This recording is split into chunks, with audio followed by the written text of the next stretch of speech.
Already ஒரு batch வந்து வறுத்து உள்ளே எடுத்துகிட்டு போயிட்டு ஆற வச்சுட்டேன். இது மீதி இருக்க பொருள் தான் நம்ம வறுத்துட்ருக்கோம். இப்போது இன்னும் வந்து பார்லி இருக்குது, சோளம், ஏலக்காய் இருக்குது, வெள்ளைச்சோளம் அது பேக்குள்ளே இருக்குது.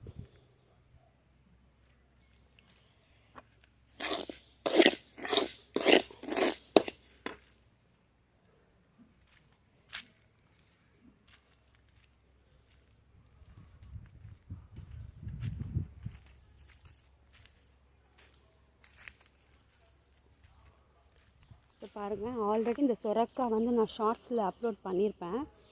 இது வந்து இப்போது விதைக்காக விட்டு வச்சுருக்குறது.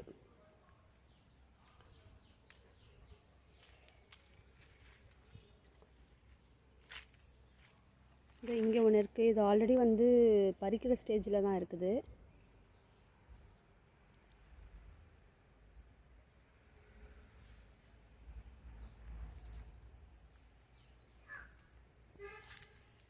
இந்த மாதிரி ஒரு இடத்துல வந்து நம்ம சத்து மாவை ரெடி பண்ணிகிட்ருக்கிறது வந்து ரொம்ப ஒரு ஹாப்பியாக இருக்குது, ப்ளசண்ட்டாக இருக்குது. ஏன்னா அங்கே சென்னையில் பார்த்திங்கன்னா நம்ம அந்த ரூம்குள்ளேயே நம்ம உட்காந்து வறுத்துக்கிட்டு எப்படா அதை வறுத்து முடிப்போன்ற ஒரு தாட்டோடையே செய்வோம்.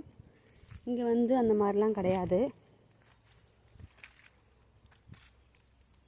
ரொம்ப ரிலாக்ஸாக பண்ணலாம்.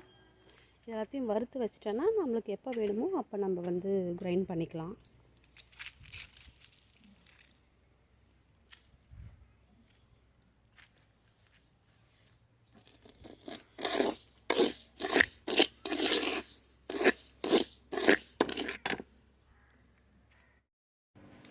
இப்போ பாருங்கள், நம்ம எல்லாத்தையும் வறுத்துட்டு வந்தாச்சு. வறுத்து வந்து டேபிளில் போட்டு வச்சுருக்கேன். இதை வந்து நம்ம கொஞ்சம் ஆறுனதும் எடுத்து நல்ல ஒரு கவரில் போட்டு கட்டி வச்சுட்டா நம்ம வந்து இப்போது எப்போ தேவைப்படுதோ அப்போ லைட்டாக சூடு காமிச்சிட்டு, இந்த அளவுக்கு வேணாம், சும்மா லைட்டாக சூடு காமிச்சிட்டு போயிட்டு. இல்லை சுக்கு மட்டும் நான் சேர்க்கலை, சுக்கு வந்து அரைக்கும் போது சேர்த்துக்கலான்னு விட்டுட்டேன். இதோட டீட்டெயில்டு ரெசிபி வந்து நான் ஆல்ரெடி சத்து மாவு அப்லோட் பண்ணியிருக்கேன், அதில் போய் செக் பண்ணிக்கோங்க.